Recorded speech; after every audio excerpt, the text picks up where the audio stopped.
Hare Krishna. Vicky, Nine Krishna Prabhu.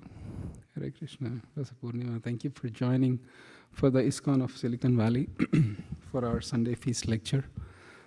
This is the year end, and I thought we can take a journey of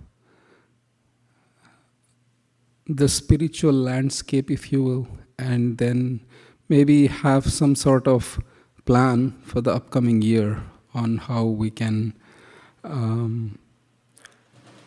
boost our spiritual life and practices. But before we start, I'll offer Mangalacharan prayers and then we can get started.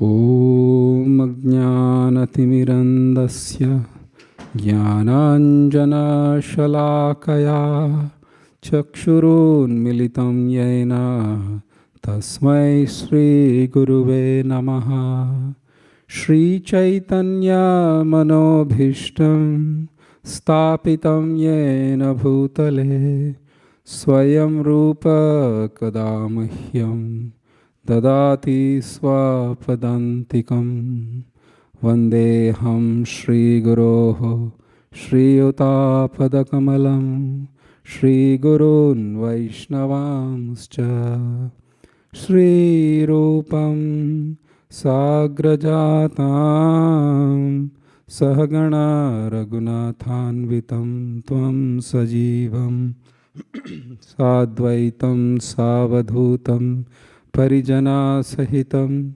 Krishna Chaitanya Devam Shri Radha Krishna Padan Sahagana Lalita Shri Vishakanvitamscha He Krishna Karuna Sindho Dinabandho Jagatpate Gopesha Gopika Kanta Radha Kanta Namostute Tapta Kanchana Gaurangi Radhe Vrindavaneshwari Vrishabhanu Sute Devi Pranamami Hari Priye Vancha Kalpataru Bhayascha Kripa Sindhubhya Evacha Patitanam Pavanebhyo Vaishnavebhyo Namo Namaha Shri Krishna Chaitanya Prabhu Nityananda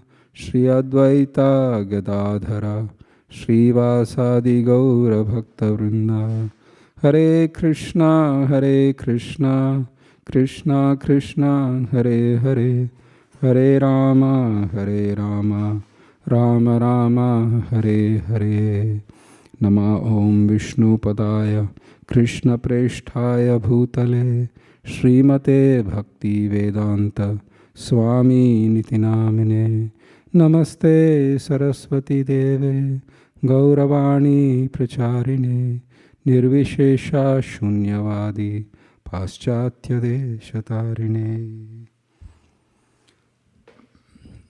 I offer my humble obeisances to all the devotees who have come here today and all the Vaishnavas who are joined online. And also I offer my most humble obeisances at the lotus feet of His Divine Grace A.C. Bhaktivedanta Swami Srila Prabhupada, who is the founder Acharya of ISKCON. We will go through certain verses in Bhagavad Gita. Oftentimes in this world, we find that there is the two kinds of path, and you generally observe it. It is not just something that is theoretical, but there is the path of sensual enjoyment called pravritti in Vedas, and there is a path of spiritual inclinations, which is different from material kind of enjoyment, correct? We hardly find people who are doing both. And it becomes really natural that there are two kinds of path. Now, one path of pravritti or material enjoyment is a path that gives quick and immediate gratification to the senses. People try to pursue and get objects of the senses that their mind is chasing after, and they try to enjoy it. And the other path is the path of somewhat restraining the mind from senses. Now, oftentimes there is a tug of war in ourselves. What are we? Are we meant to directly pursue the path of enjoyment, immediate gratification, and be happy in this life? Or should we think a little bit more? And the answer is in the verse Krishna says in the Bhagavad Gita, if you can pull up verse number 2nd chapter, 11th verse, where Krishna gives a definitive conclusion about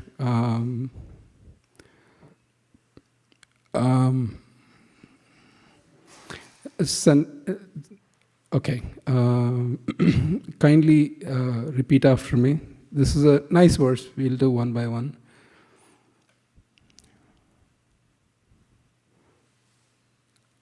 Shri Bhagavan Uvacha Ashocyanan Vashocastvam Prajnavadamscha bhashase Gatasuna gatasumscha Nanushocanti pandita. Vicky translation, and then Manjula can do after that.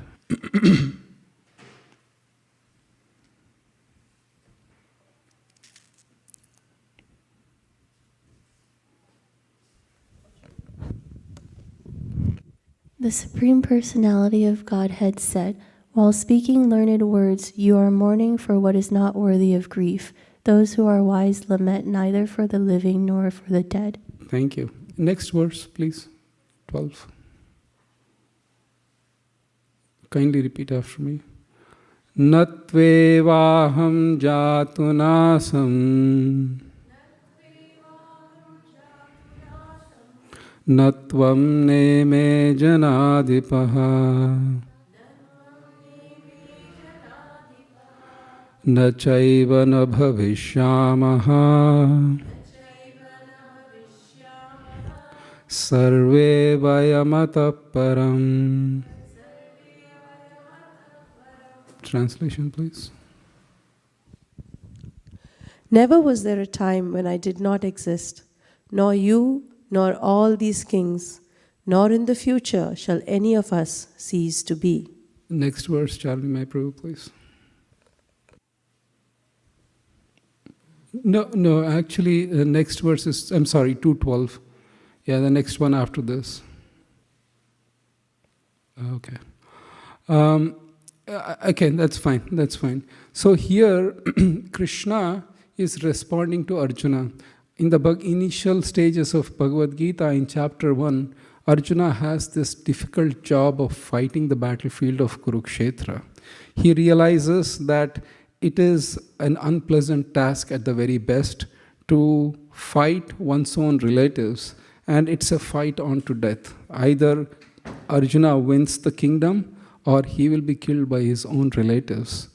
Faced with this daunting task, he approaches Krishna to give them guidance, because he says, I cannot understand, I cannot decide what is good for me. And please understand that Arjuna gives so many reasons not to fight. If he were present today and somehow the Mahabharata war did not happen, he would be winning the Nobel Prize for Peace for 100 years.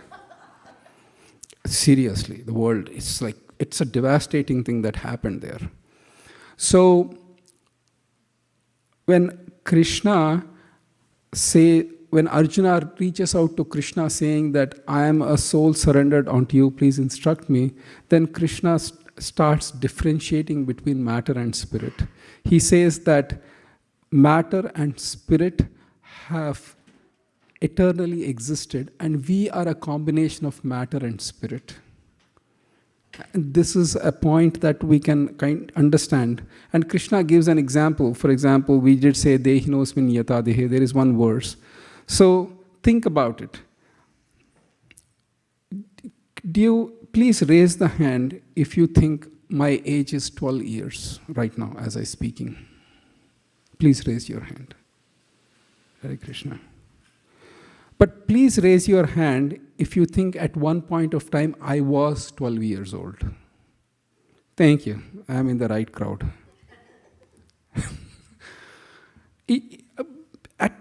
So that body of 12, when I was 12 a long time ago, doesn't exist anymore on any level. I mean, if I go and ask my parents now, my mother, my father passed away. My mother, if I go and ask that on my birthday, please give me candy and toys, she will give me a coupon for a psychiatrist. It's like something is wrong with you. Yes or yes? But the same mother did give me toys and candy when I was 12 years old. I remember that. The body is completely gone in every level. Neither I have the energy level, nor I have the desires, nor have the tendencies or the hormones or whatever you can't call of a teenager. Yet I remember, oh yeah, that used to be fun, that we used to go and we used to play with my cousins, and then we used to go into the field of my grandfather, and then, we used to have so much of games and the festivals and this and that, and we would eat so much. And I can't do that now. At that point of time, probably I can eat sugar all day long and probably get a sugar high, and next day brush it off and life goes on as usual. If I try doing that now, I'll have diabetes. Yes or yes? So the body is completely gone, yet I remember what is happening. Krishna is saying the personality or the identity within you that remembers that body is Atma. That I have survived the destruction of a 12-year-old boy that no longer exists within me, but I remember, so that the body is gone and I have a different body now. Krishna is saying after death you'll have another body. So we are a combination of matter and spirit. Matter, Krishna says, never endures permanently. And spirit, Krishna goes on at length in Gita to say that it's never destroyed. No matter how hard you try, just like the body is destroyed, of a 12-year-old body is destroyed, but the spirit remains. So Krishna is saying that we are a combination of matter and spirit. This is a very fundamental point of Gita that one needs to understand. Because Arjun's concern was, if I kill all my relatives, then they will be gone forever. They are dead forever. And Krishna was correcting, no, they will never be dead forever, because Atma, or the spirit soul, can never be destroyed. And it will remain in this world. So far, so good? We are clear on the concepts? All right. The question then next comes is, if I am not permanently staying in this world, who's put me in this world? Who's taking me out of the world? Fair enough? It's a logical question that comes. Because nobody actually wants to become old. Nobody actually wants to face that situation. It is a very trying situation, like it or not. But the fact is that if you find a drug or a pill or a medical procedure that can reverse your aging, everybody would jump on it, correct? Because I don't want to face it. But the fact that I have to face it against my will, then the question comes is, who's doing it? First of all, to who this world belongs to, and who am I in that particular situation, and then who is kind of directing this whole thing, you would like to know, correct? Yeah. So the next verse, Charanimai Prabhu, in the list that I showed, thank you. Kindly repeat after me. You're all pros, we can do it. And I'll go really slow. Bhumirapo nalo vayu kham mano buddhireva cha ahankara iti yamme bhinna prakritirashtada. I think, Manjula, please, you guide whoever needs to read. Just a translation, if you can. Hare Krishna. Hare Krishna Vaibhav. Earth, water, fire, air, ether, mind, intelligence, and false ego. Altogether, these 8 constitute my separated material energies. This is Krishna speaking in Gita, that to whom does this belong to? He says that earth, water, fire, air, and ether. So basically, earth, everybody is familiar. This is earth. And water, air, fire, we are all familiar. Ether or space means that I need to occupy certain space. If you have a house, does it occupy certain space? So that is another energy of Krishna, or a material energy of Krishna. These are the gross energies of Krishna. And then the subtle energy is mind, intelligence, and false ego. For example, I will say that Vicky is very intelligent. And I go and say to Vicky, like, oh, you're so intelligent. I want to kind of see your intelligence. This is the glass. Pour all your intelligence in this glass. I want to see how much intelligence you have. Obviously, you cannot see the intelligence of a person. You can only judge, yes or yes. So just because I cannot see doesn't mean there are no finer things existing in life. So we are a combination of earth, water, fire, air, and ether. So far, so good. Everybody agrees. Everybody has temperature in their body, which means there is fire. You drink fluids. Yeah, 70% of our body is fluids, apparently. So medical space. Then earth, air. You breathe air. So you can see how this body is a combination of both gross elements and subtle elements. Intelligence, false ego, mind, feeling, thinking. So we are a very complex package having multiple identities. So sometimes, I feel sad. But which part of you is feeling sad? It is my mind and the mind's energies that are feeling sad, correct? Oh, I'm so smart. I solved this problem. That is your intelligence. So you are on the level of intelligence, and then you are identifying with the intelligence. I'm smart, correct? So, that food was so delicious. Then you are identifying on your sense, on your tongue. I enjoyed the food, correct? That I is what at that point of time? I is not the intelligence, correct? I is the tongue. It's the tongue. I enjoyed the food. I enjoyed that preparation. Or I enjoyed that show. That I at that point of time is what? Your sense. I am smart is not referring to tongue. Tongue doesn't solve problems, correct? Yeah, I have a sore tongue. That's why I couldn't solve my math problems.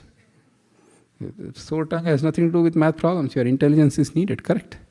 So the thing is, Krishna is saying that I own these energies and we are constituted of those energies. And if you can see, this packaging is done by Krishna or material nature. So that's why we are here today. Right? If you don't have this packaging, then you cannot live in this world. If I don't have a sense to see, which means for a visually challenged person, they cannot see. So that sense is not working. So we are controlled, and Krishna is the owner of all these energies. So far, so good. One question comes. Earth, water, fire, air, ether, everything belongs to Krishna. But who do I belong to? If I am distinct from all these, then who do I belong to? And Krishna gives an answer to that as well in the next verse. So far, so good. Am I making sense? So I just started off with there is a path of sensual enjoyment and there is a path of spirit. We discussed that the spirit and matter are different, matter is never ever going to endure, but spirit can never be destroyed. And I gave an example of the body. And then, to whom does these energies belong to? Krishna is saying in the Gita that they belong to him, and he controls it. We can only discover it. And you will say, I have a thing. We all went to school. Did we study law of conservation of mass? What does it say? That man can neither create nor matter, but he can convert. Then one form to another. If we cannot create or destroy matter, then who created it? Krishna is saying, I created it. And we can only discover the properties of matter and manipulate it according to whatever we need to do. But ultimately, the creation of matter has to be somewhere. We have conveniently expressed our inability as a scientific fact. And because Krishna has said these many living entities are going to take up the matter, I have created a limited matter, so there is a competition among the living entities for matter. In this world, economics, right? It's supply and demand. It's like unlimited needs, limited supply, and you know all the stuff in economics. So this Krishna has created this whole structure where we are here, and then we are trying to exploit the resources of material nature. And that's exactly the next verse that we are going to discuss. To who we belong to. 15:7, Krishna says in Gita, to whom does the jivas belong to? Kindly repeat after me. Mamaivamsho jivaloke jiva bhuta sanatanaha manah shashtani indriyani prakritisthani karshati. All right. Who gets to read? All right. The living entities in this conditioned world are my eternal fragments parts. Due to conditioned life, they are struggling very hard with the six senses, which include the mind. Thank you. So Krishna is saying that matter is mine in the previous verse, but also Krishna is saying the spirit is mine. And he says that due to conditioned life, the word conditioned life is come up. And for those who are unfamiliar, let us discuss what is conditioned life. So far, so good? And anytime you have questions, please raise your hand and we can discuss. So conditioned life is a life where we think that we belong to this world. Our birth is in this world. Our sustenance, our truth, our knowledge, our happiness, our every existence is just in this world. That's it. There is nothing beyond the world, and I am a part of this world. That is conditioned life. And the reason why it is called conditioned life is just like if a person comes from a different country to US, for example, you are naturally not aware of the way things work here, correct? After a time, you get used to it. Maybe the festivals, maybe the holidays, the rituals, and so on and so forth. And after many years, then you actually become conditioned to life in the US. Maybe the food, maybe the eating, the weather, so on and so forth. So the living entity also is not of this world, but comes to the conclusion that I am of this world, and that is called conditioned existence. And you will say, it's good. Like you gave the example of US. Life in US is great. So conditioned life in this world is great. What is the point in kind of getting out? I'm happy here. The problem with that is the conditioned existence is temporary. I have a certain time that I'm born in this world, and there is a time that I leave this world, correct? And that is everybody, nobody disputes on that. I mean, I haven't seen anybody come up and say to me, I'm 500 years old. At least if you live that long, you will maybe not even have the voice to speak, but that's a whole other joke. So the point is, when we assume ourselves of this world, then I just repeatedly kind of struggle in this world. And you agree that, this world means struggle, correct? Who, please raise your hand if you think tomorrow morning, which is Monday morning, is the most exciting time of the week. Neither the students will agree, nor the people who are going to work agree, nor people who have business agree. In fact, it is the most austere time.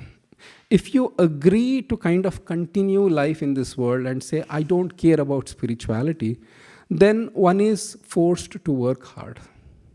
Correct? It's a natural thing.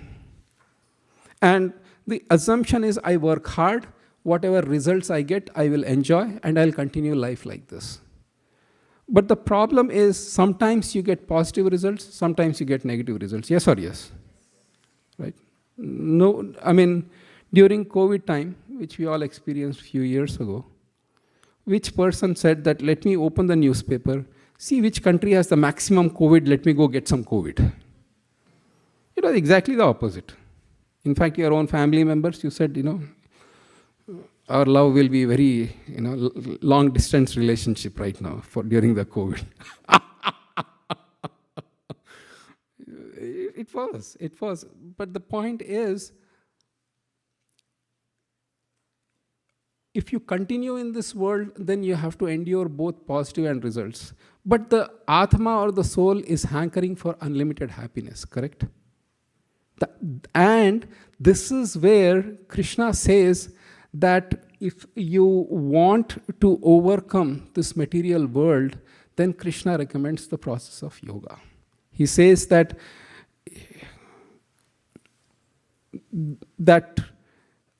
there is a higher happiness, and then you are eligible for it. In fact, I congratulate all of you sitting here in this room that you have won a lottery, $1 trillion lottery, or even more. And the reason is, anybody who has the human form of life can actually have the intelligence to inquire into this. If I tell this class to those who are not humans, they cannot register what I'm talking. But in the human form of life, then I can truly ask these questions. Who am I? Where am I coming from? Where am I going? What is my destination? And why is it that these troubles are being imposed on me against my will? And most importantly, how to overcome them. Good? Is that a good plan for next year? Something that we can look. And please understand that Krishna says, one question people say is, look, I can come out on my own. I'm good. I don't need spirituality. I don't need all your books. I don't need your rituals. I can kind of be a very spiritual person on my own. Actually, Krishna kind of says that might be a challenging thing. And in the next verse, we'll see why that is challenging. Thank you. Kindly repeat after me. These are all the verses in the Gita, and we'll go into Bhagavatam a little bit, but this is what Krishna is saying. Kindly repeat after me. Daivi hyesha gunamayi mama maya duratyaya mameva ye prapadyante mayametam tarantite.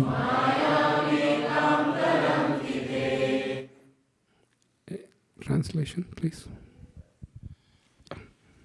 This divine energy of mine, consisting of the three modes of material nature, is difficult to overcome, but those who have surrendered unto me can easily cross beyond it. Thank you. So you can see how Krishna, who created this world, Krishna to whom we belong to, he is giving a rather realistic picture of what this material world is all about. And he said that it is not very easy to overcome my material, this energy of mine. And the reason is this, because this is vast, fathomless energy, and our intelligence cannot go beyond. Because when you are in a prison cell, you cannot know about the whole world and the Pacific Ocean and the different things of the world unless somebody tells you in the prison cell yes or yes. If you have no access to anything, no news, no nothing, then somebody has to tell you that there are things that are going on in the world because you yourself cannot go out. And so Krishna is saying that because you are conditioned to be in this world and you are in ignorance, then you need a certain amount of knowledge coming in from a source that is not of this world. Make sense? Just like if a person is in the prison and if you need to know something outside, that person must be outside. If there is another prisoner who will say that he has no clue, will you believe him?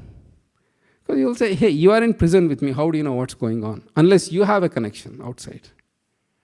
So Krishna, to help the conditioned soul, he says certain things. We are good? So far so good? Any questions, comments, concerns? Yes, your good name? And you have to wait for the mic to come. And the next translation, you will do it, she will do it, okay. My question up here is, now I get confused between the three philosophies, Dvaita, Advaita and Visishta Advaita. So you're telling we belong to which one now, which is right?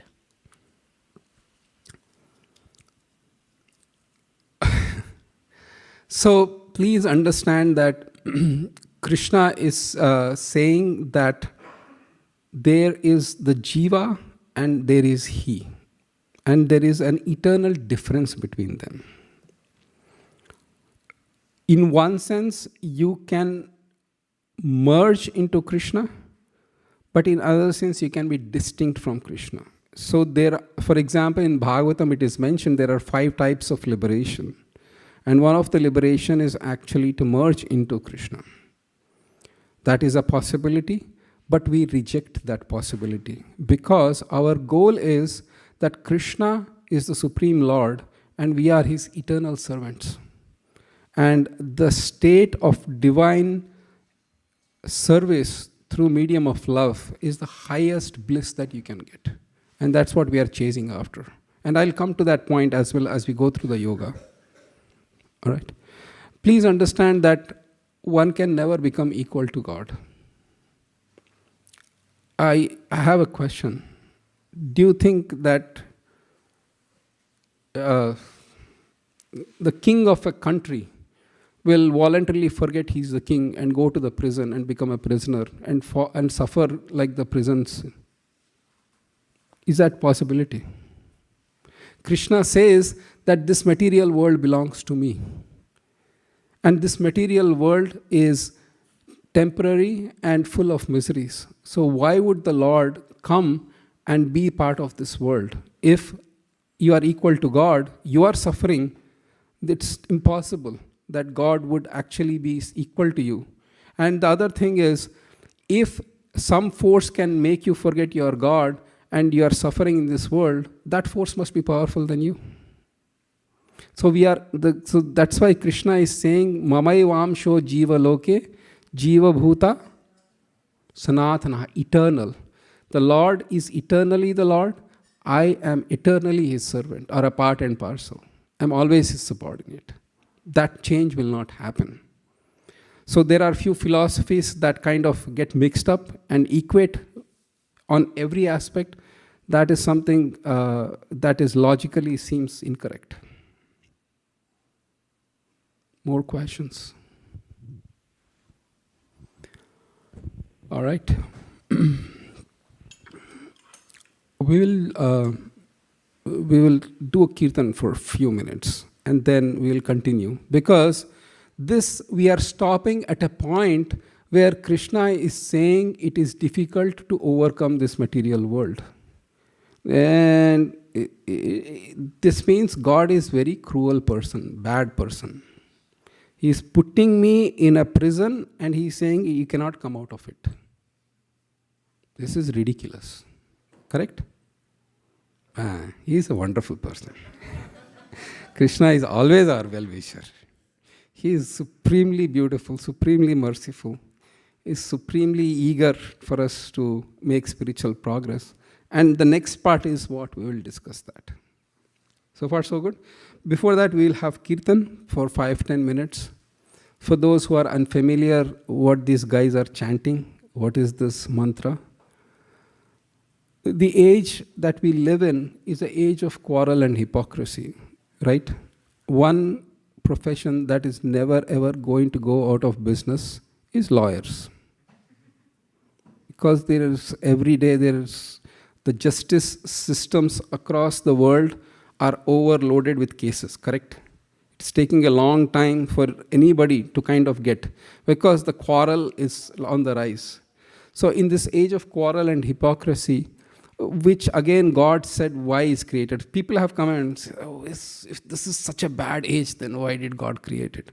Well, there is always a concession. In this age of Kali Yuga, it is mentioned that if merely by chanting the names of Krishna, they carry so much of potency that one gets the same benefits as performing severe austerities or massive penances or rigid temple worship in the previous times. You get merely by chanting the names of Krishna. There is no consideration of time, there is no consideration of background, circumstances, nothing. If you have a tongue, hey, you are in. All right. So we will do the kirtan for 5-10 minutes, and then we'll go back to how Krishna is the wonderful person. Namam Vishnu Padaya Krishna Prishthaya Bhutale Srimate Bhakti Vedanta Swami Niti Namine Namaste Saraswati Deve Gauravani Pracharine Nirvishesha Shunyavadi Paschatya Deshatarine Shri Krishna Chaitanya Prabhu Nityananda Shri Advaita Gadadhar Srivas Gaura Bhakta Vrinda. It's a call and repeat. I'll call first, you can hear, and then you can repeat. Hare Krishna, Krishna Krishna, Hare Hare, Hare Rama, Rama Rama, Hare Hare.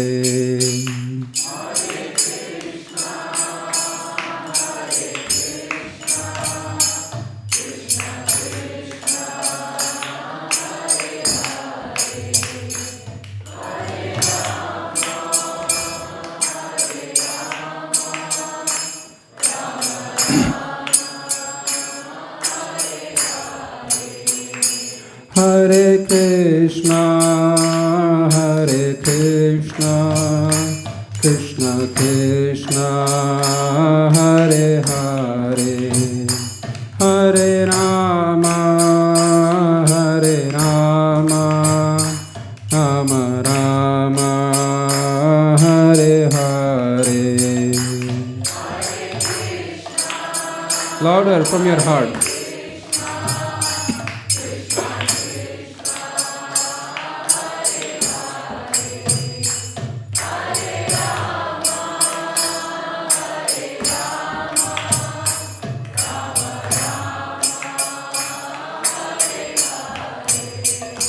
Hare Krishna, Krishna Krishna, Hare Hare, Hare Rama, Rama Rama, Hare Hare.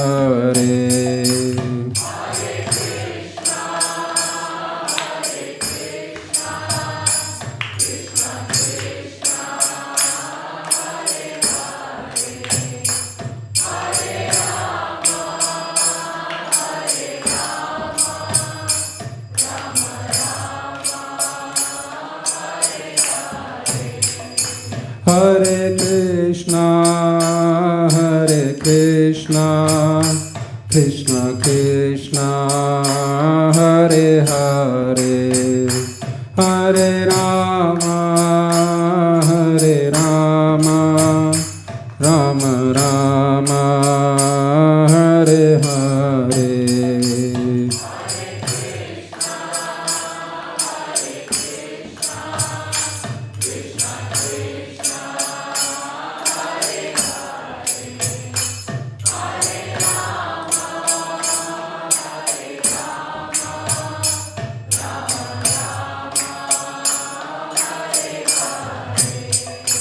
Hare Krishna, Krishna Krishna, Hare Hare, Hare Rama, Rama Rama, Hare Hare.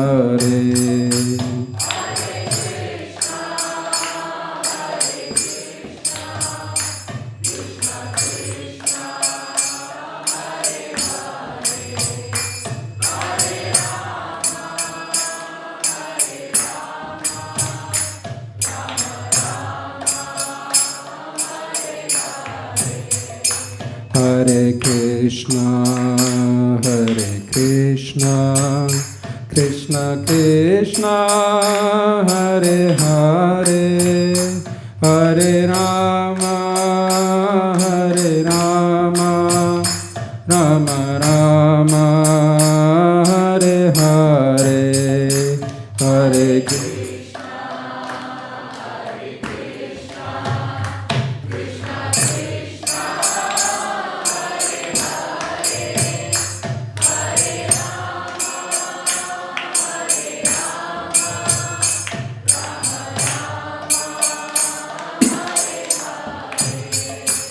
Hare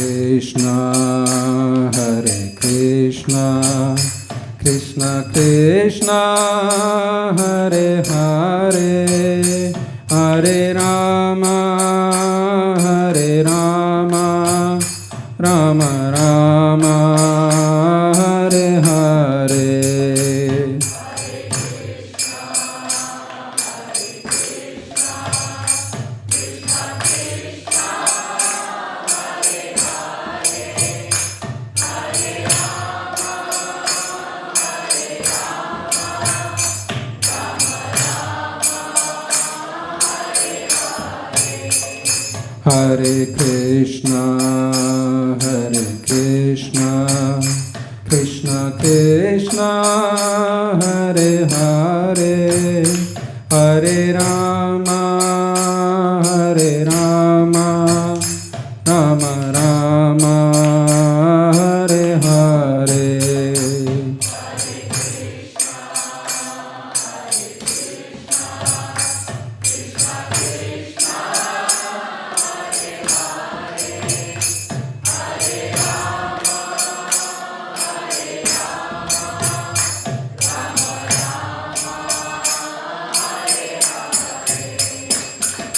Hare Krishna, Krishna Krishna, Hare Hare, Hare Rama, Rama Rama, Hare Hare.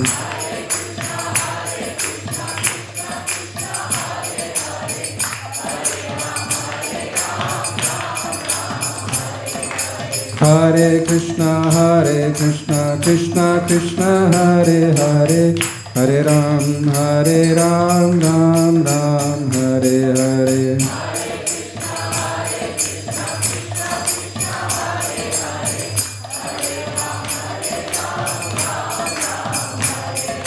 Hare Krishna, Krishna Krishna, Hare Hare, Hare Ram, Ram Ram, Hare Hare.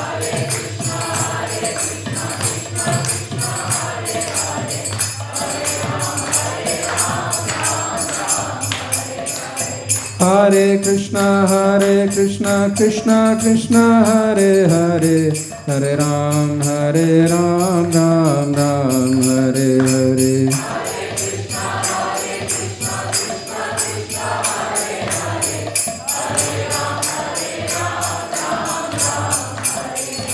Hare Krishna, Krishna Krishna, Hare Hare, Hare Ram, Ram Ram, Hare Hare.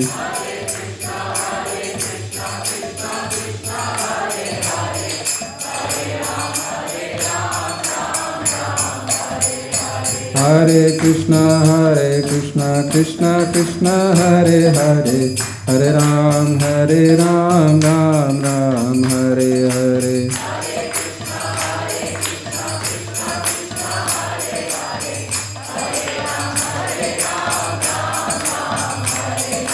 Hare Krishna, Krishna Krishna, Hare Hare, Hare Ram, Ram Ram, Hare Hare.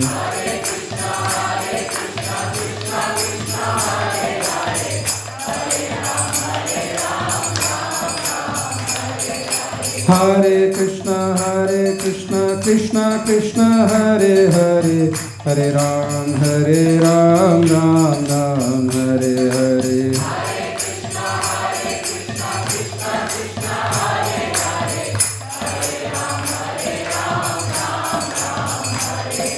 Hare Krishna, Krishna Krishna, Hare Hare, Hare Ram, Ram Ram, Hare Hare.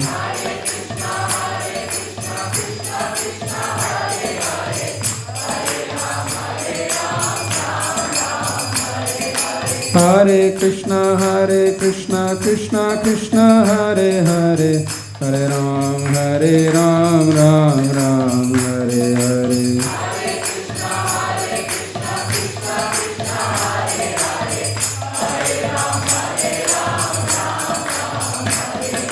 Hare Krishna, Krishna Krishna, Hare Hare, Hare Ram, Ram Ram, Hare Hare.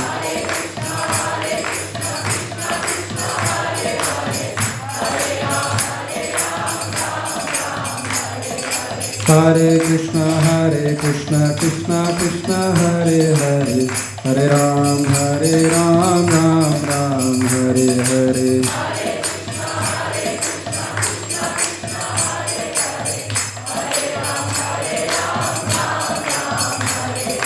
Hare Krishna, Krishna Krishna, Hare Hare, Hare Ram, Ram Ram, Hare Hare. Hare Krishna, Krishna Krishna, Hare Hare, Hare Ram, Ram Ram, Hare Hare.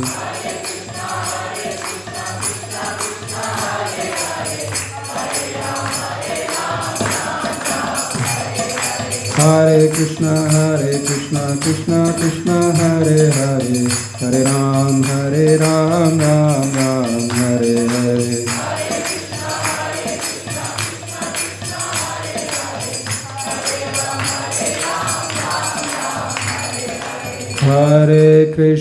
Hare Krishna, Krishna Krishna, Hare Hare, Hare Ram, Ram Ram, Hare Hare.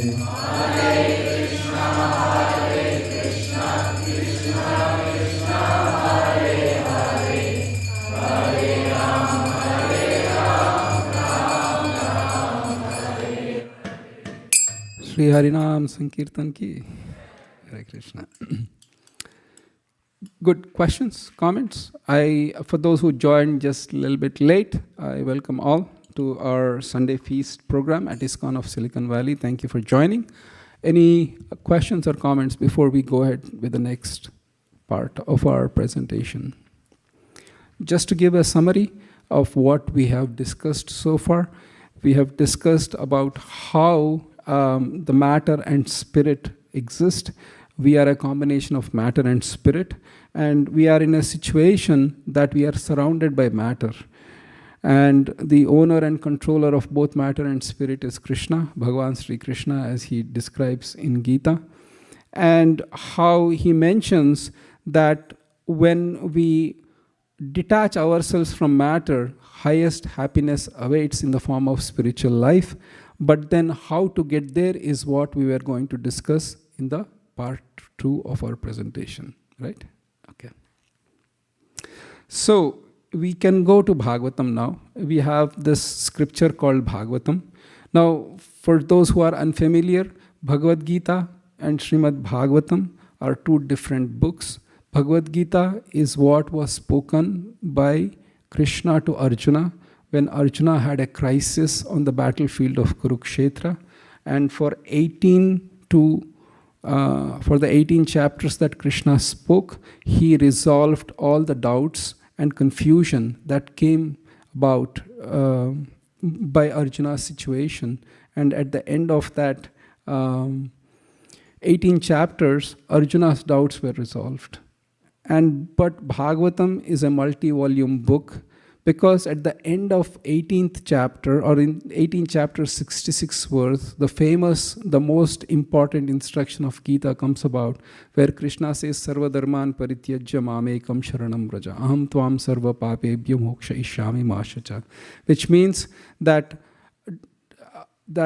please surrender unto me and I'll protect you from all the sins. And do not fear, abandon all other duties. That might seem a little bit tough one. We do some things because my friends told me. Is that a good referral? You word of mouth referral, correct? Right? Like, just surrender everything to Krishna. Did anybody surrender? Did they get some protection? You would like to know, correct? Before you directly go full on. The Bhagavatam gives that reference. Bhagavatam tells stories about Krishna's various incarnations, and more importantly, how he protected all his devotees who were his surrendered souls. So it offers a solid referral and a practical account of those devotees who surrendered to Krishna. So that is Bhagavatam. If you want to acquire a Bhagavatam, we are going to read few verses. If you want to acquire Bhagavatam, please do reach out to me or to Sri Gopal Prabhu or anybody here. We can make sure that you will at least know what Bhagavatam is about. So far so good. Any questions on Bhagavad Gita and Bhagavatam before we go? All right. So we'll do a few verses from Bhagavatam because, yes, Manjula Mataji. Prabhuji, for all the years that I've been reading the Bhagavad Gita, I remember in the initial parts when we were reading the Bhagavad Gita, every part of the Bhagavad Gita seems very logical and straight. When Arjuna is saying, I don't want to fight, the logic is indisputable. And I'm completely on his side. And then when Krishna starts talking, saying, what are you talking? Kathas, that kashmakash. That when he's saying, why are you so confused? Like, yeah, that makes sense too. And at the end, when I'm hitting the third chapter, I'm like, so where were we now? Whose side am I on? And it takes so many years because I feel like what Arjuna is saying is how I think today. But what Krishna is saying is how he wants me to start thinking. To start something new is very difficult. So I'm really interested to know how to get there. Thank you. So we have picked up few verses from the 20th chapter of 11th canto. Bhagavatam is divided into 12 cantos. So the 11th canto, where Krishna is giving instructions to Uddhava, and they have a parallel to Bhagavad Gita, but in a very different way and in a nice way as well. So we will do a few verses because we urgently need to know what are the ways and means. So kindly repeat after me. Shri Bhagavan Uvacha Yogastrayo Maya Prokta Nrinam Shreyo Viditsaya Jnanam Karma Cha Bhaktischa No payo nyosti kutrache. Okay, you can do the translation. She has been waiting. Yeah. The Supreme Personality of Godhead said, My dear Uddhava, because I desire that human beings may achieve perfection. I have presented 3 paths of advisement: the path of knowledge, the path of work, and the path of devotion. Besides these 3, there is absolutely no other means of elevation. Thank you. Anybody who did not hear the word yoga? Oftentimes, of course, everybody has heard. In fact, there is a yoga magazine, and there are yoga studios, and then there is, hot yoga, there is cold yoga, there is, middle temperature yoga, and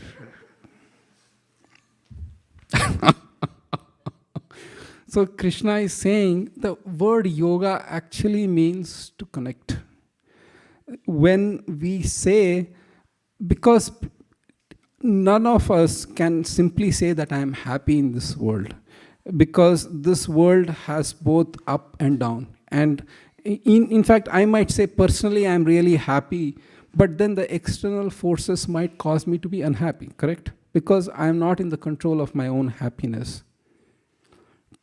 Today, the temperature goes really, really cold, then a person will be unhappy. If the prices of the things go up as they are going up, it's not your control, correct?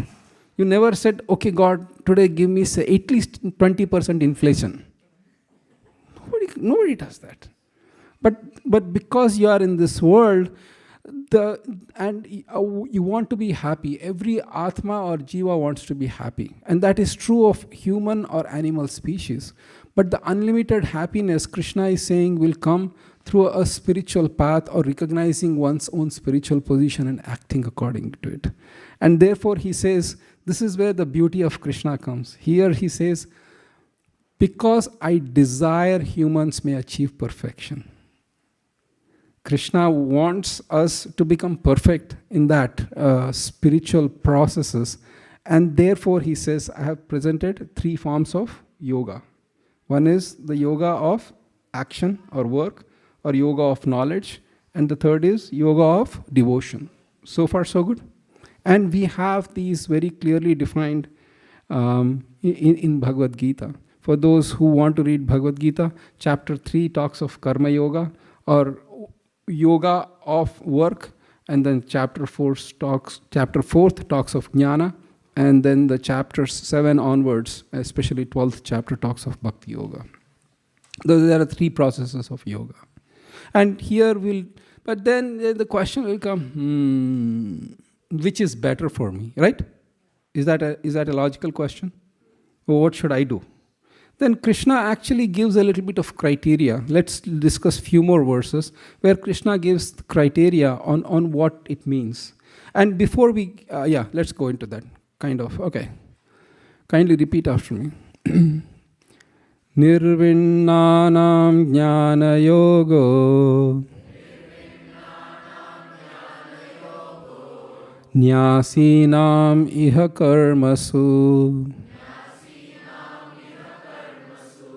Teshva nirvinna chittanam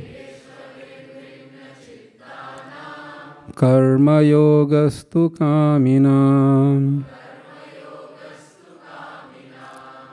Translation, please.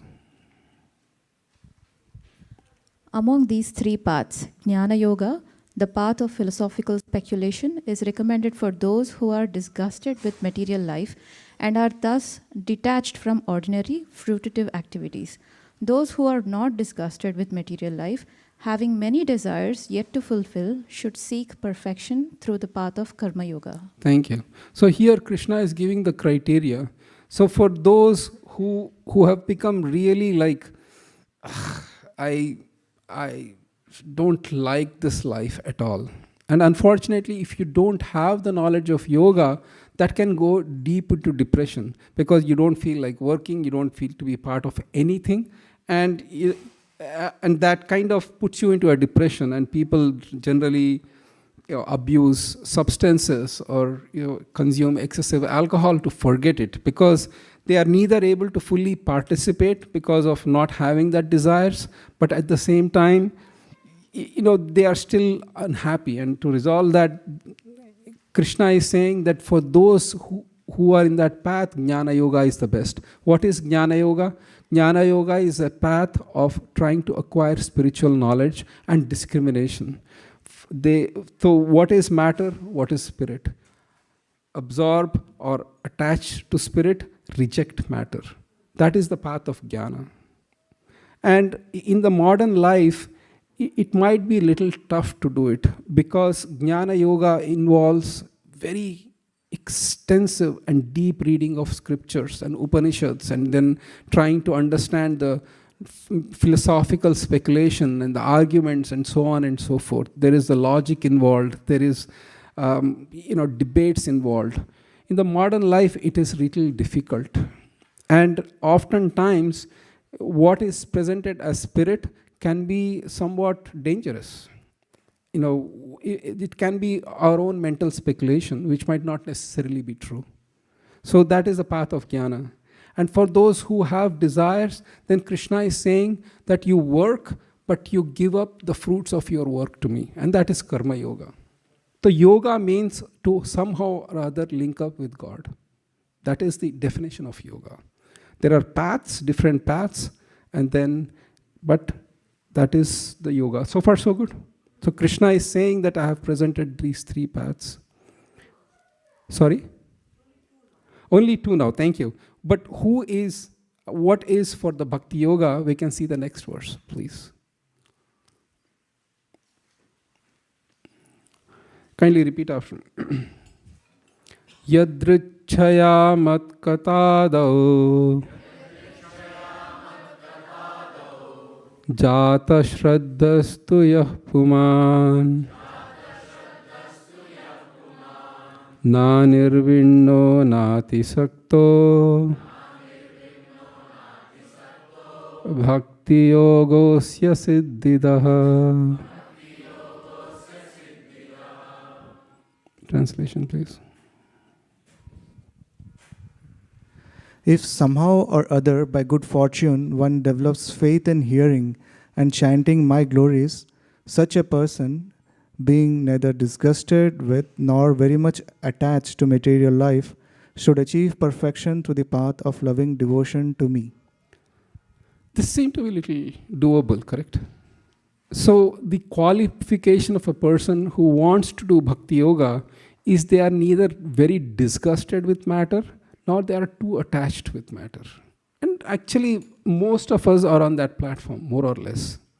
I mean, you cannot be thinking of sell the house and find a piece of land somewhere and then set up a tent and just live off roots and fruits and completely reject.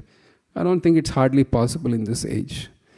But then, the reason Krishna mentions is bhakti yoga is a path where we are using matter, but at the same time we are not attached to matter. For example, now we see that food is being offered to the Lord. And that seemed to be matter, but the thing is, that which is used in service of the Lord is spiritual. So you see matter and spirit as part of God, and how matter can be used in service of God is what bhakti yoga is all about. If you are completely disgusted with matter, what can be actually offered to Krishna will be also neglected. Make sense? And Krishna mentions that those who develop faith in hearing and chanting about me, that is the easiest process in this age. To know about Krishna through the means of chanting and through hearing his glories, his various pastimes, the way he dealt with his devotees, his beautiful personal deities in the temple, his holding of flute and just the beautiful lotus-like eyes and his dark complexion body. Everything about Krishna is so attractive that the other processes of yoga that involve strenuous exertion is somewhat avoided in bhakti yoga. And that becomes a little more feasible to do in this age of Kali Yuga. So far, so good. And one of the things Krishna mentions is yadrichaya. The word is somehow or other. Because all of you have somehow or other stumbled into this temple, you are very fortunate. Somehow, it doesn't matter. You might come back again, or you might not come back, but somehow you came once to the temple. It is really, your good fortune that you are here to see the Lord, to participate in the arati, to eat prasadam. These are all acts of devotion, though apparently it might seem very material, because they are connected to Krishna. So far, so good. Any doubts, questions? Yadrichaya is good fortune. Mata. Garangi Mata. Garangi Mata. So, Prabhu, the question I had that, again, today's there is so much of information about how to seek a spiritual path. So, when we try to read Bhagavad Gita, also there are a lot of options. And so, how do we find out that, yes, this is the right thing to do, or this is the right path to do? Because I can get information about Bhagavad Gita, but if it's not coming from the right source, I may reach to a completely wrong conclusion. So how to differentiate? Excellent question.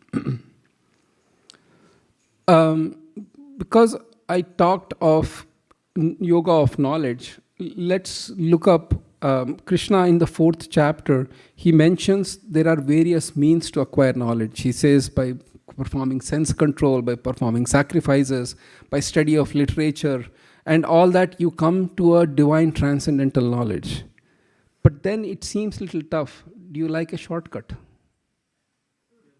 Yes. So let's look up verse number 434 from Gita. 34th verse, 4th chapter. Thank you.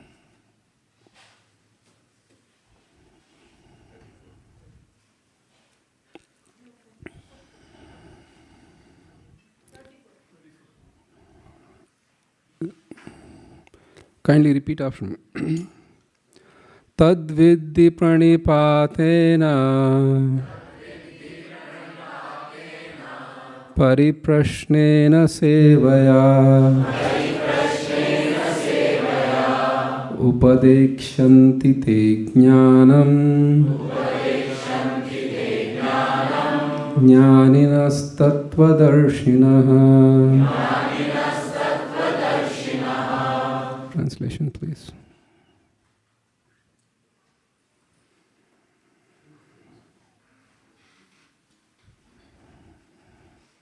Who has the mic? All right, it's Narendra, please. Just try to learn the truth by approaching a spiritual master. Inquire from him submissively and render service unto him. The self-realized souls can impart knowledge unto you because they have seen the truth. Thank you. So this is one of the easiest way of bhakti yoga, is to actually approach a person who's already qualified. And it is not something new, right? I'll give an example. My late father, he was an excellent surgeon. And my brother, he is an orthopedic surgeon. I, on the other hand, turned out to be the black sheep of family. I'm in the software. Sir, what's your good name? Black t-shirt. Yeah. Uh-huh. Dilip. Okay. So Dilip comes to me and, he's like, I have certain medical condition and I might need to go surgery. And I say to Dilip, I'm the son of a famous surgeon. I've seen a lot of YouTube videos. I'll operate on you.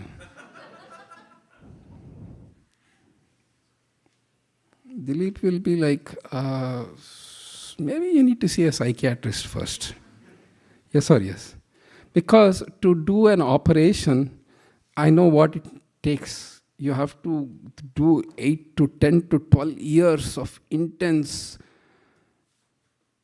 study and practice, and a qualified board surgeon and board, they have to agree that, yes, this person is, yes or yes? Yeah, thank you. So then how come spiritual life has become a do-it-yourself project? Because it is a lot more difficult than that. Because the surgeons, they have seen the inner of your body, correct? They have seen, there is this here, there is that, there is this and that, and you should cut this way and cut artery, correct? So spiritual life is far beyond the material realms. then you can only imagine that having a qualified guide will be actually helpful. And Krishna is saying that not only you approach a qualified guide, okay, please come, move forward. Take a break for 2 minutes. Hare Krishna, Krishna Krishna, Hare Hare, Hare Rama, Ram Ram, Hare Hare. Hare Krishna, Krishna Krishna, Hare Hare, Hare Ram, Ram Ram, Hare Hare. And we'll do the last mantra, and then I'm hoping everybody settle down. Hare Krishna, Krishna Krishna, Hare Hare, Hare Ram, Ram Ram. And is that okay, Paramatmaji? This answer. So what I understood is that we should not try to do it ourselves. We should approach a teacher. So here is the thing though. The names of Krishna are so powerful in this age of Kali that you will get all perfection without approaching a teacher, just by blindly chanting. But if you really want to get the highest bliss of serving God, then because God is inaccessible directly through one's own effort, but easily accessible if you go through his servant or the spiritual master, then it is highly recommended. It cannot be blindly fanatic that, because it's Chaitanya Charitamrita does mention, the holy name doesn't even wait for initiation, because it's so powerful it can act. But it is highly recommended that you kind of take a genuine spiritual guide under which the practice can be easy. And more importantly, you will know that you are able to do it. Just like if you are practicing surgery, then a qualified surgeon will say, yes, now you are ready to kind of do surgery, correct? Otherwise, you'll be like 1 year into surgery and then you will think you'll know everything. No, so the next question is, how do we differentiate who is a genuine spiritual teacher and who is not? So it is there are certain criteria that the spiritual master is firmly fixed in the absolute truth. And there are many criteria and we can go into it, but since it's the path of yoga, maybe we can have a whole other class. But in a nutshell, a spiritual master is the one who is firmly fixed in Krishna consciousness, who is able to impart that particular divine spirit to others as well. And by hearing that particular person, you will feel a change of heart. These are some few criteria, but it's a long topic. Yes, Mataji, your good name? My name is Sharanya. Sharanya, Hare Krishna. Hare Krishna. So may we know the process of how to approach the spiritual master, or the process from then. For example, to become an orthopedic surgeon, you first give NEET exam, then you go MBBS, then you go do your surgery, then you go do your super specialty. So that is the process, and once we are done, we are trained, we call ourselves as the orthopedic surgeon or anesthetic or whatever. So what is the process for being completely into Krishna conscious, or what are the steps? So there are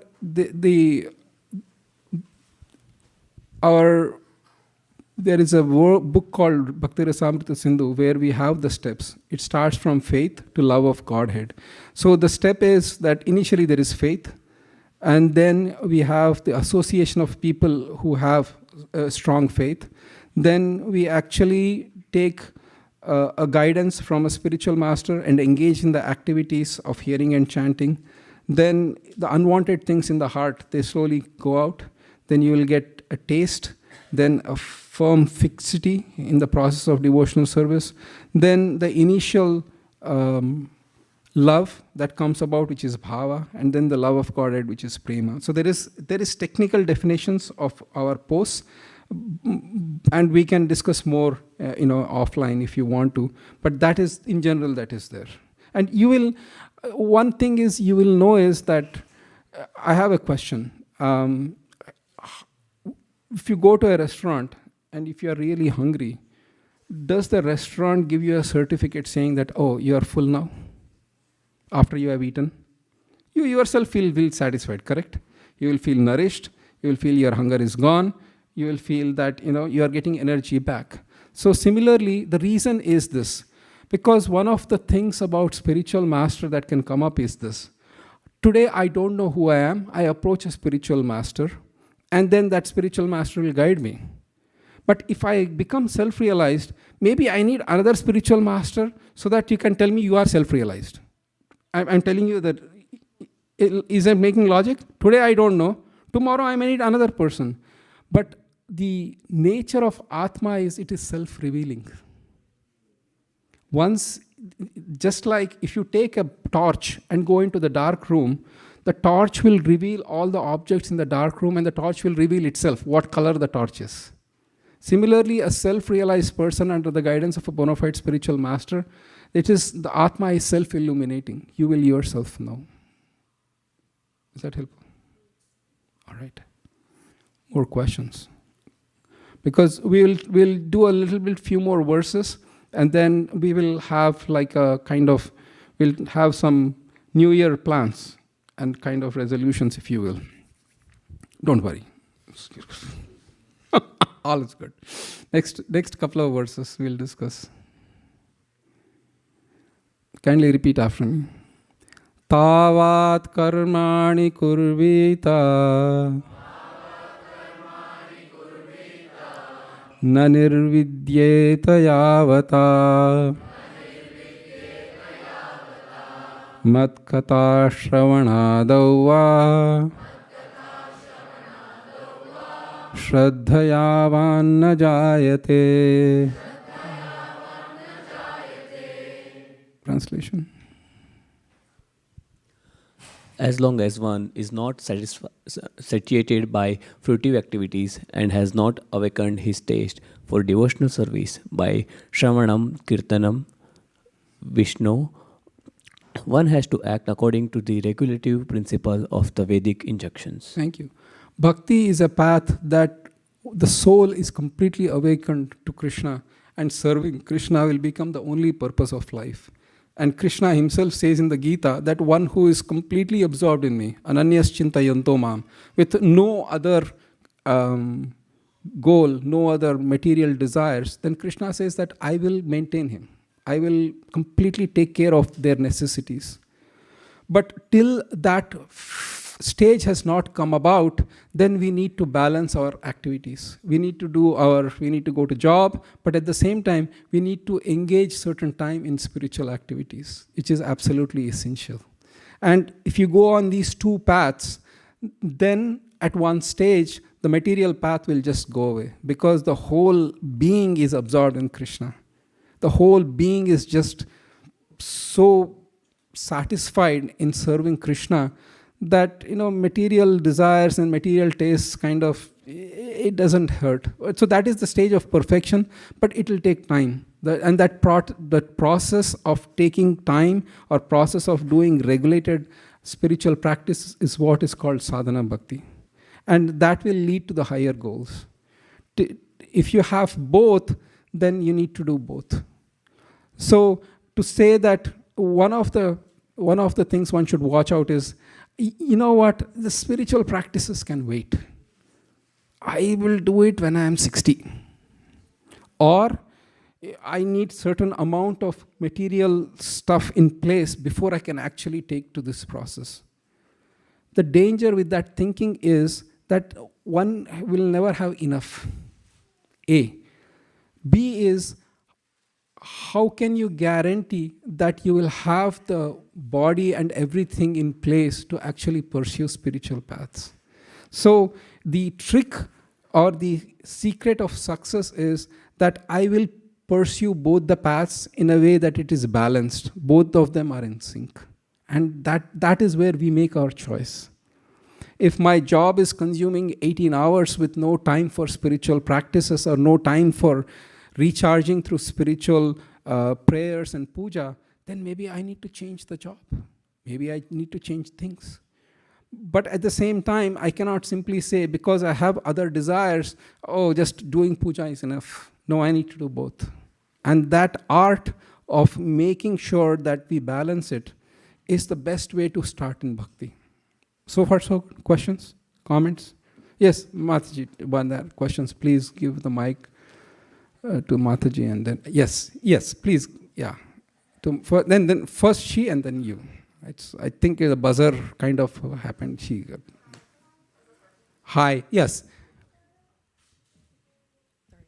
And you have to tell me your name as well. Hi, my name's Ruby. It's my first time here, so. Ruby, welcome. Thank you.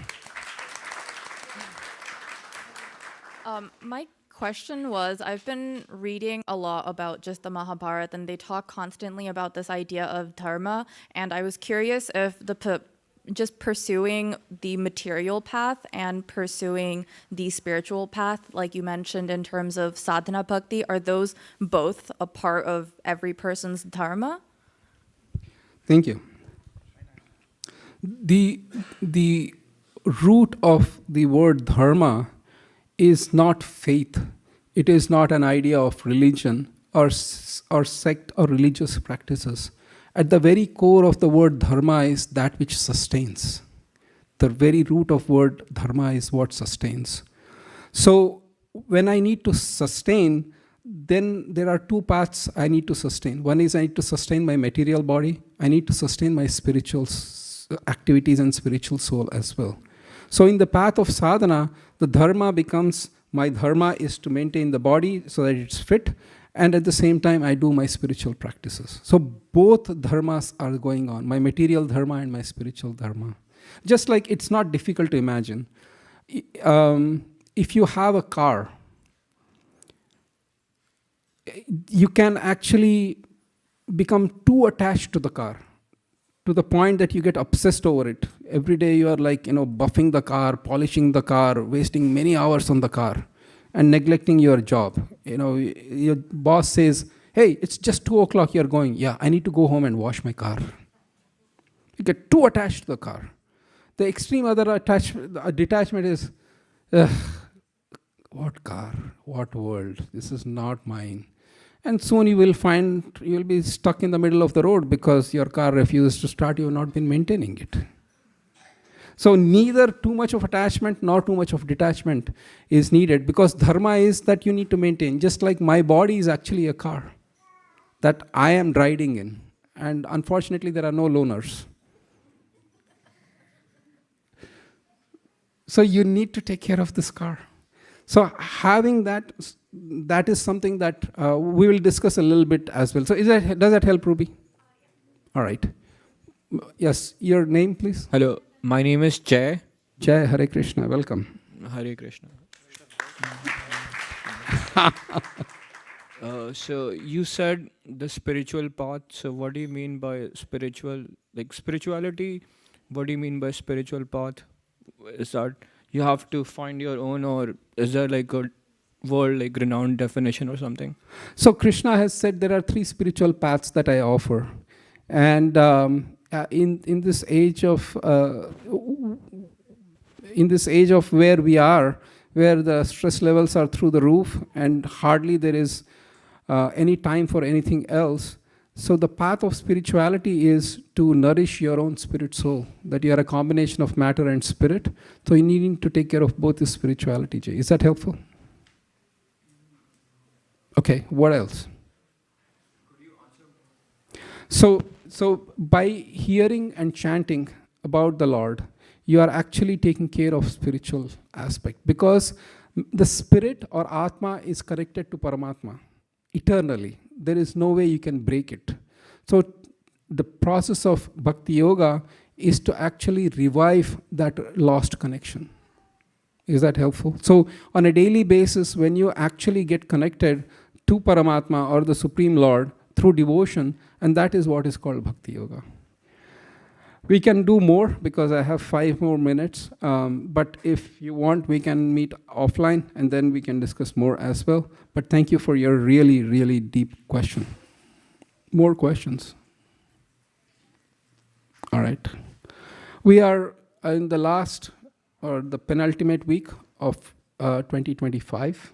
2026 is going to come upon us.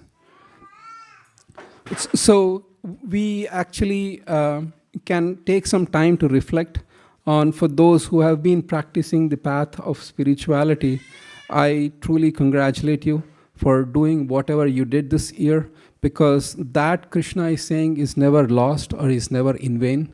And for those who want to embark on this exciting adventure of Bhakti Yoga, I fully encourage that you take some time next year to mark a little bit of time on a regular basis to do the practice of chanting and hearing from the scriptures, or listening, coming to the temple. Maybe I will say for an hour, I'm going to spend my time in the temple doing voluntary activities. Maybe one hour a week, I'm just going to hear something nourishing spiritually. Maybe I'm going to pick up the practice of chanting the Maha Mantra, maybe 5 minutes a day. Whatever be the practice that you want to, wherever you want to start from, this is an excellent opportunity, because it doesn't matter at which position you are in. Spiritually, if you make some progress in life, that is yours to keep.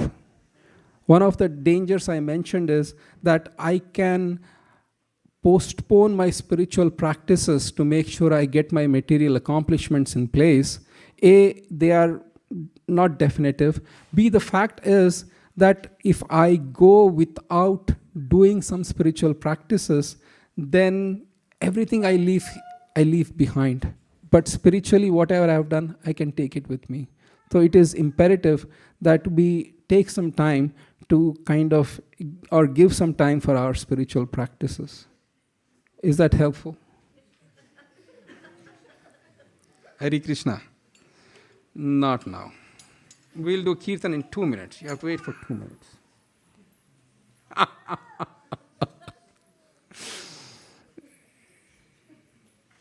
Here is the thing, though.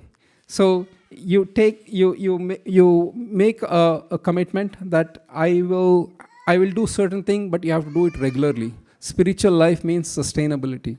You can start small, but keep it going. That is one thing. Second thing is health. If you don't have health, then it's very hard to pursue spirituality. Make sure you have time for your health. Make sure you have regular diet, exercise, and so on and so forth. It is imperative. Then you might say, oh, you are getting too attached to the body. The reason is this. If a person is very, very passionate about delivering meals to elderly, it's a nice thing to do, yes or yes? People, to get good food these days and to get healthy food, it's becoming a challenge because of so many things. There is shortcuts to fast foods and so on. A person is really, really passionate about delivering food to the elderly people. And that's their life and so on and so forth. But here is the deal. Will they take care of that car that is used to delivering? Yes. Because they are not attached to the car, but they are using the car as a means to do their higher purpose. So same thing with the body. So please take care of your health. Please make sure that you have spiritual practices. And the reason is that spiritual practices will give you the energy to withstand life's ups and downs. Life's ups and downs will be inevitable, but your spiritual practices are like that anchor that can hold you steady in this turbulent waves or sea of life. Is that a good thing? All right. We are at time, and now comes the most exciting part of the evening, where we have Aarti for the Lord, where we are going to perform a beautiful ceremony of singing and dancing for the Lord. So one more last question before we go on to the Aarti. Yes, Vaibhav.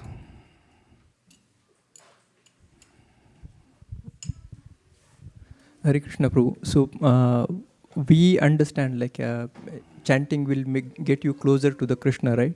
So is there really need, once you know that chanting helps, then do we really need to go further and pursue the reading of the Bhagavad Gita and Bhagavatam or other various scriptures? Well, there is no need. But the point is, unless you read a little bit of scripture, you will be wondering, why am I chanting the same thing day in, day out? So you need to know a little bit more deeper than that. So it is helpful to do both. Thank you. All right, we will stop here. Thank you so much for your undivided attention. And then if you can just get all these mats going to the back, the chairs in the place, then we can have the kirtan. Hare Krishna.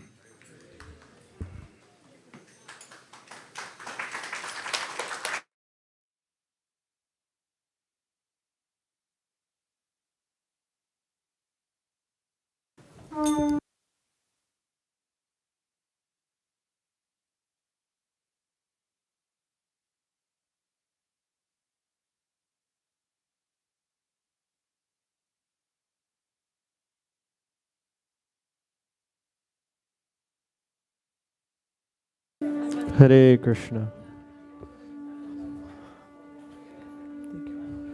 Thank you, Prabhu. Oh, this is small.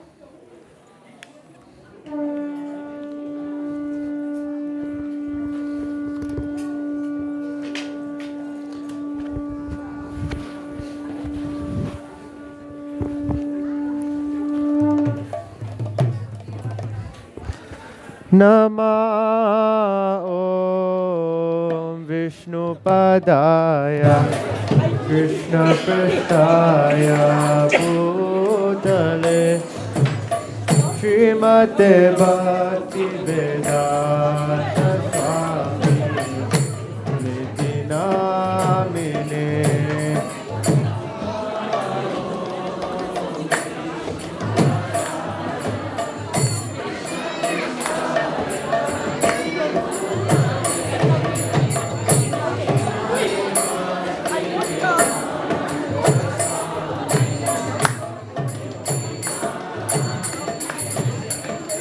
Namaste Saraswati Deve Gauravani Pracharine Nirvishesha Shunyavadi Pashatya Dishatarine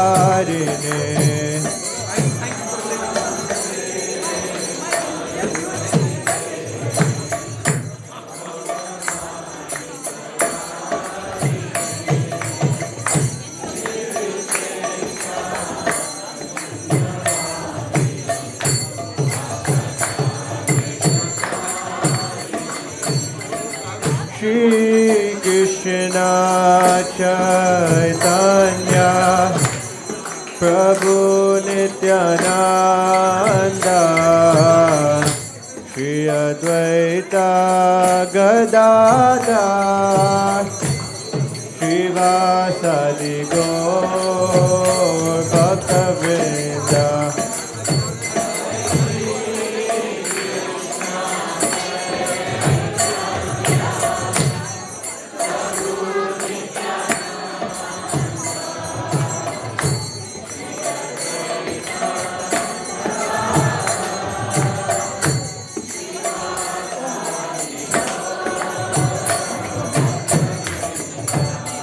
Jaya Shri Krishna Chaitanya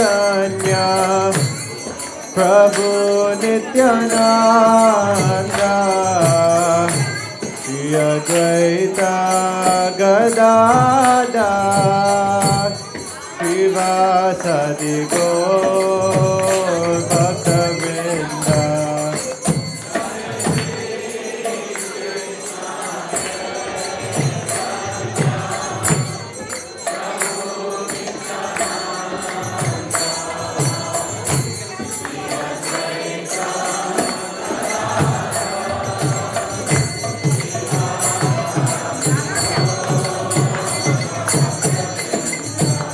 Jaya Shri Krishna Chaitanya Prabhu Nityananda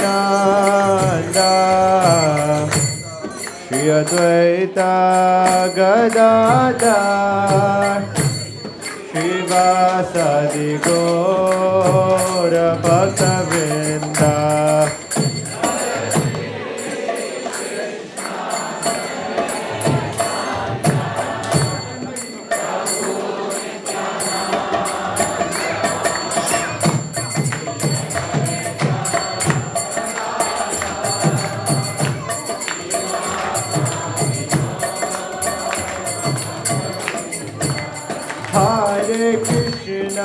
Hare Krishna, Krishna Krishna, Hare Hare, Hare Rama, Hare Rama, Rama Rama, Hare Hare.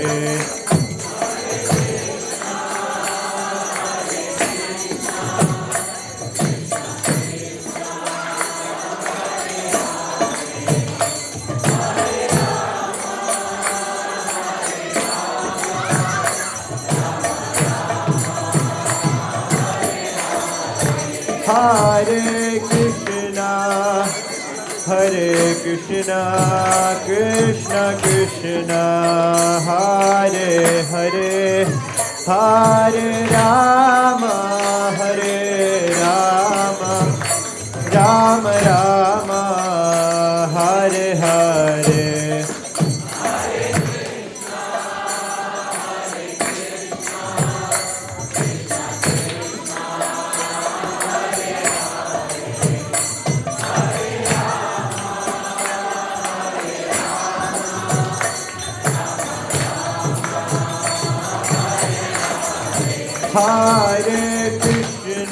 Hare Krishna, Krishna Krishna, Hare Hare, Hare Rama, Rama Rama, Hare Hare.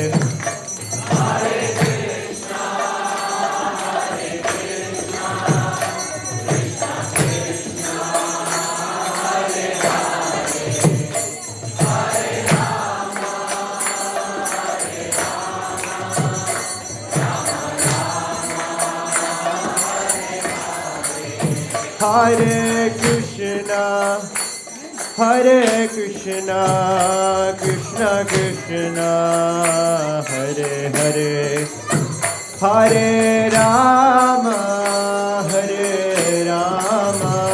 Rama Rama, Hare Hare.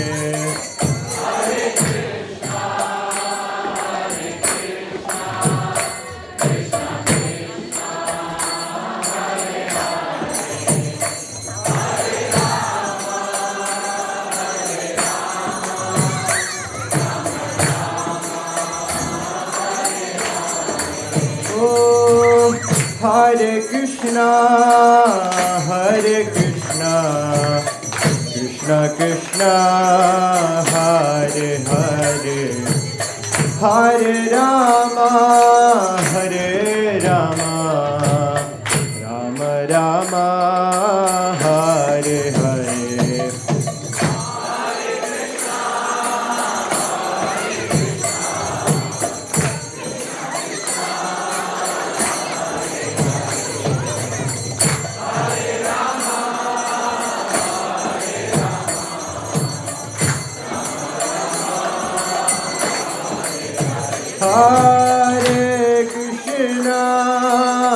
Hare Krishna, Krishna Krishna, Hare Hare, Hare Rama,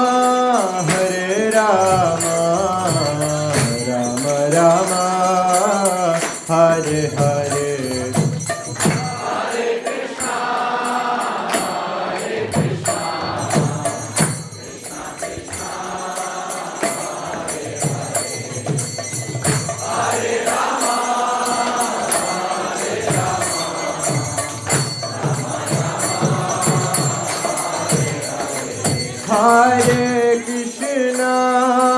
Hare Krishna, Krishna Krishna, Hare Hare, Hare Rama,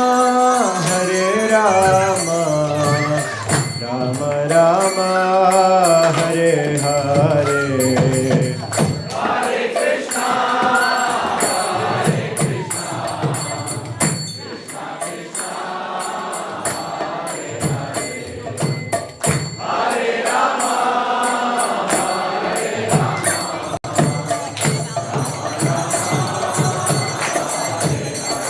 Hare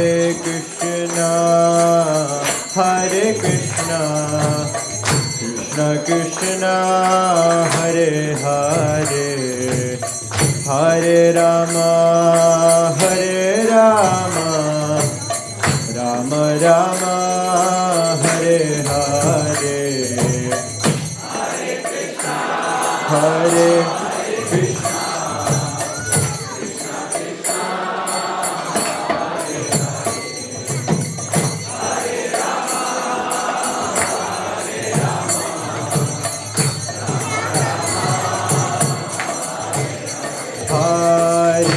Krishna, Hare Krishna, Krishna Krishna, Hare Hare, Hare Rama, Hare Rama, Rama Rama, Hare Hare, Hare Krishna, Hare Krishna, Krishna Krishna, Hare Hare, Hare Rama, Hare Rama, Rama Rama,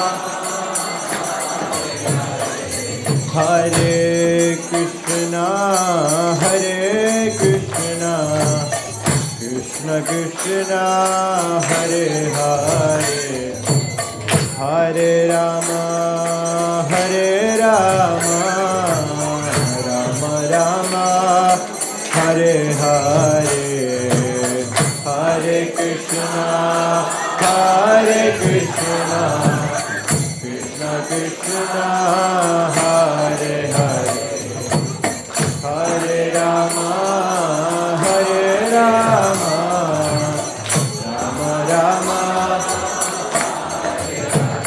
Hare Krishna, Hare Krishna, Krishna Krishna, Hare Hare, Hare Rama, Hare Rama, Rama Rama, Hare Hare, Hare Krishna, Hare Krishna, Krishna Krishna,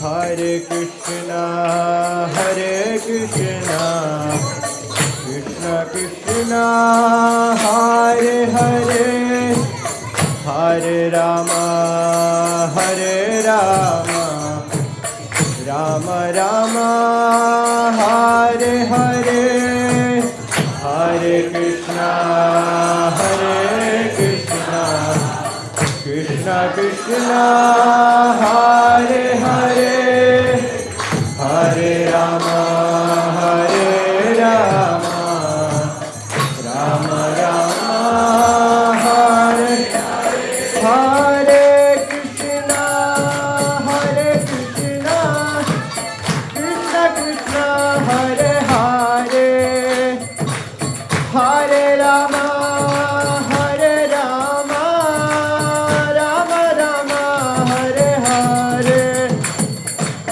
Hare Krishna, Hare Krishna, Krishna Krishna, Hare Hare, Hare Rama,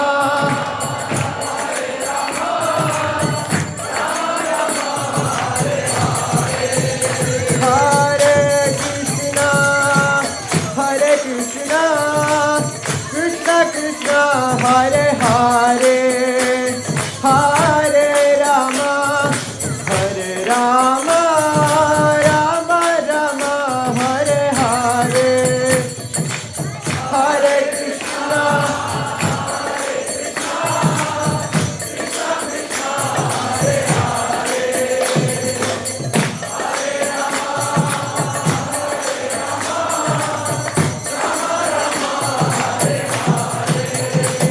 Hare Krishna, Hare Krishna, Krishna Krishna, Hare Hare, Hare Rama, Hare Rama, Rama Rama, Hare Hare,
Hare Rama, Hare Rama, Rama Rama, Hare Hare, Hare Krishna,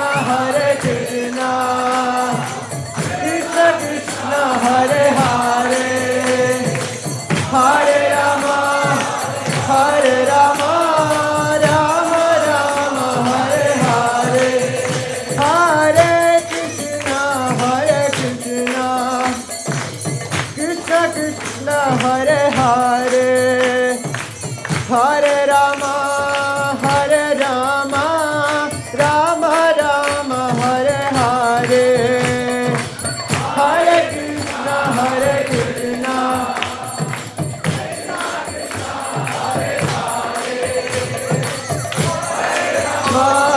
Hare Rama, Rama Rama, Hare Hare, Hare Krishna, Krishna Krishna, Hare Hare, Hare Ram, Ram Ram, Hare Hare.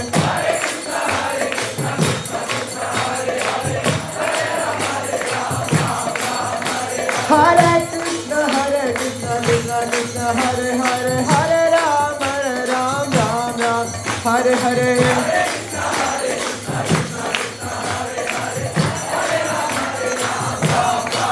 Hare Krishna, Krishna Krishna, Hare Hare, Hare Ram, Ram Ram, Hare Hare.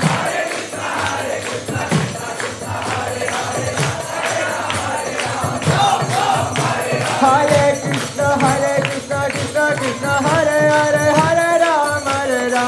Ram Ram, Hare Hare.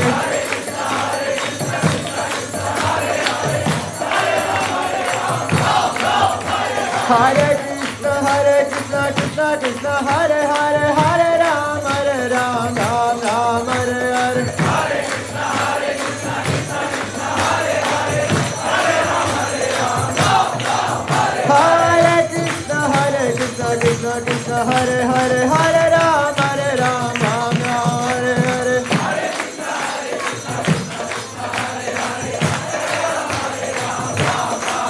Hare Krishna, Krishna Krishna, Hare Hare, Hare Ram, Ram Ram, Hare Hare. Hare Krishna, Krishna Hare Hare, Hare Ram, Ram Ram, Hare Hare.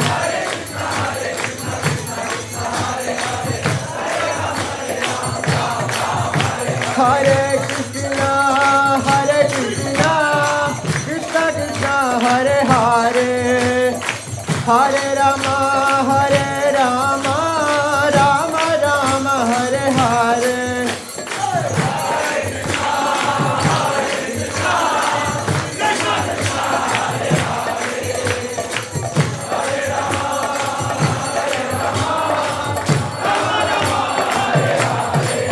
Hare Krishna, Krishna Krishna, Hare Hare, Hare Rama, Rama Rama, Hare Hare.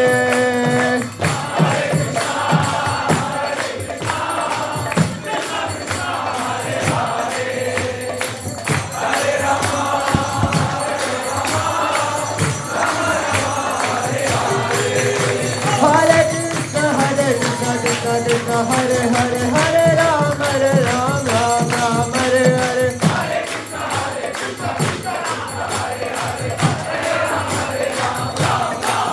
Hare Krishna, Krishna Hare Hare, Hare Ram, Ram Ram, Hare Hare.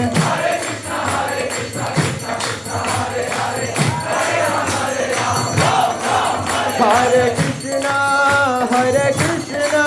Krishna Krishna, Hare Hare, Hare Rama, Rama Rama, Hare Hare. Hare Krishna, Krishna Krishna, Hare Hare.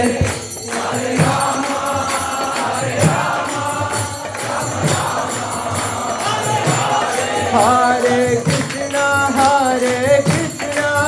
Krishna Krishna, Hare Hare, Hare Rama, Rama Rama, Hare Hare. Hare Krishna, Krishna Krishna, Hare Hare.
Jaya Gauranita, Jaya Gauranita, Jaya Gauranita, Jaya Gauranita.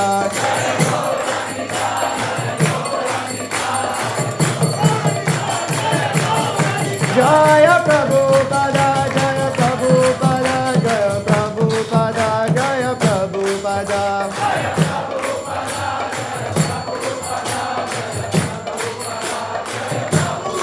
Jaya Guru Deva, Jaya Guru Deva, Jaya Guru Deva, Shila Guru Deva.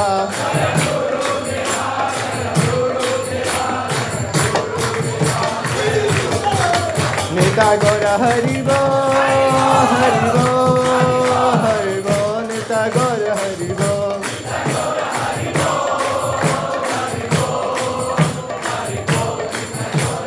Nita Gora Haribo, Haribo, Haribo, Nita Gora Haribo.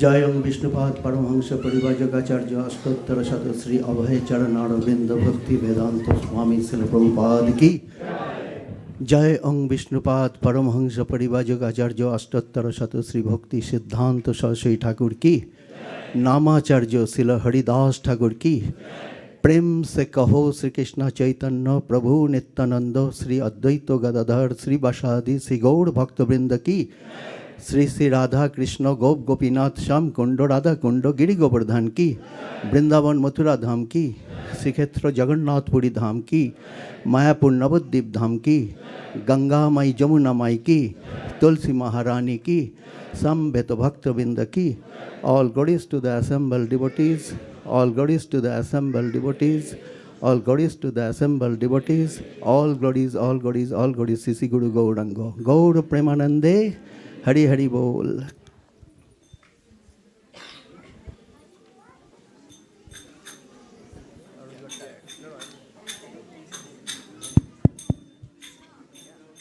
Hare Krishna, please have a seat. We'll have Narsimha Arati now. Sri Sri Lakshmi Nrsingadev Bhagavan ki.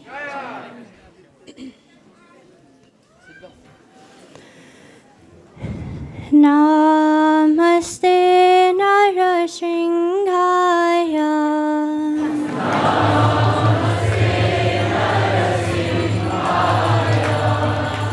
Namaste Narasinghaya.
Avakara Kamalavare Naka Adbhuta Singha Dalita Hiranyakashipu Tanuvinda Keshavadita Narahari Rupa Jaya Jagadisha Hare Jaya Jagadisha Hare Jaya Jagadisha Hare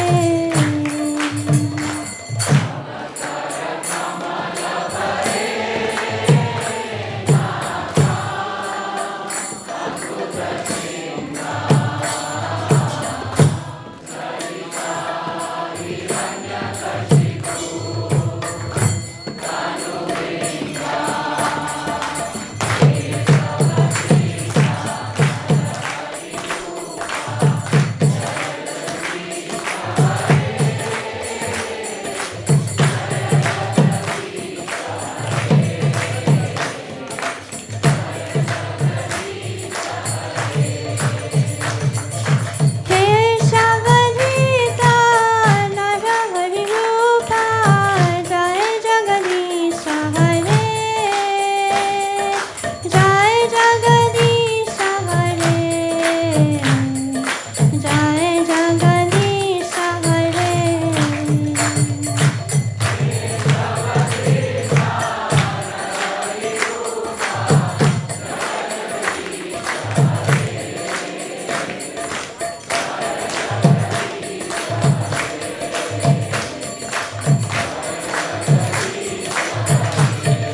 Jaya Nrsimhadev, Nrsimhadev, Nrsimhadev, Jaya Nrsimhadev.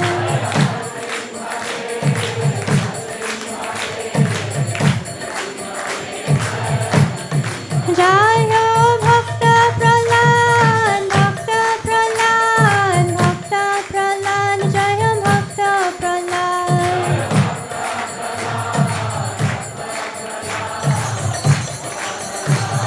Jaya Jaya Prabhupada, Prabhupada, Prabhupada, Jaya Jaya Prabhupada.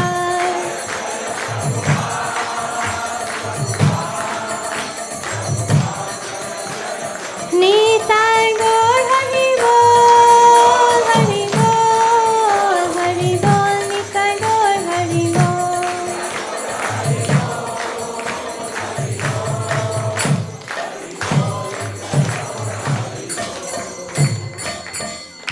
Sri Sri Nrsimhadev Bhagavan ki, Prahlad Maharaj ki, Srila Prabhupada ki. Hare Krishna, Hare Krishna, Krishna Krishna, Hare Hare, Hare Rama, Hare Rama, Rama Rama, Hare Hare. We welcome you all to Sunday Feast Festival here at ISKCON of Silicon Valley. Thank you for taking your precious time on such a cloudy and a rainy Sunday. So let's give a big round of applause to everyone who has joined us here. Hare Hare Hare Bo. We'll also like to thank all our online viewers as well. So let's give them a big round of applause. Today's Krishna Katha was brought to us by His Grace Srivas Pandit Prabhu. Prabhuji talked. Yes. Hare Hare Bo. He spoke about matter and spirit and how we can engage in the spiritual path. The path of material sensual enjoyment does not lead to satisfaction. It's only path to the spiritual knowledge that we can lead to the satisfaction. And he talked about various types of spiritual paths. So let's again give him a big round of applause. Hare Hare Bo. We'll also like to thank His Grace Sadhu Vrindavan Prabhu for leading an ecstatic arti. Hari Bo! And Her Grace Rati Prada Mataji for leading a Narsingha Arti. Hari Bo! We will also like to thank His Grace Charunimai Prabhu for bringing us the broadcasting of this program. Hari Hari Bol. So we see a lot of new faces here at ISKCON of Silicon Valley. Anyone coming here for the first time? Thank you. Anyone else? Right there? Thank you. Thank you for joining us. Please consider us your family. We hope to see you more often. Thank you for coming. And if you have any questions or if we could be of any assistance, please reach out to me. My name is Sri Gopal Das or Hanspriya Mataji. She is sitting right there. We would be happy to assist you in any way we can. So thank you again for joining us. Let's chant one Mahamantra for all our newcomers. Hare Krishna, Krishna Krishna, Hare Hare, Hare Rama, Rama Rama, Hare Hare. We have one confirmed sponsor for today's feast.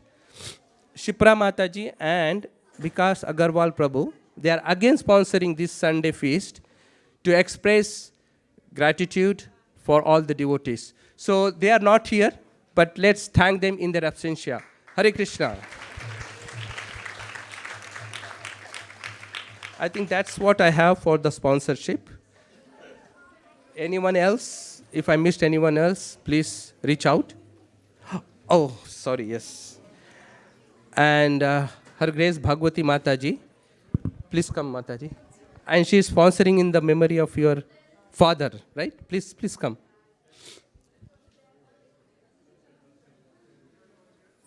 Thank you, Mataji. Would you like to say a few words? Oh, Hare Krishna. Thank you. As you know, Mataji works, in the background. She is very passionate about the farming and the cow protection.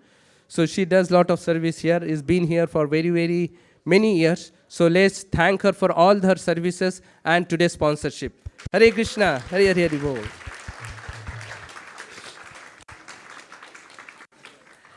And such a nice apt gift for today. This is a cow and the Mahaprasad. Thank you. Hare Krishna. Is there any other announcement? So Hanspriya would like to say a few words. Hare Krishna. And I believe this is a year end. Is that for you also? Okay, and you like to save on your taxes? We can help. So if you have, it's year end and many of you, they think about it, how you would like to donate.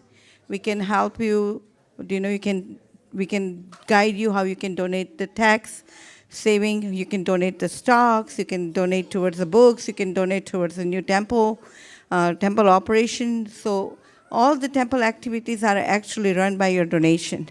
And so please check with your accountant and see how you can save your taxes. And you don't want to give it to Uncle Sam, we are here to take for you. Hare Krishna.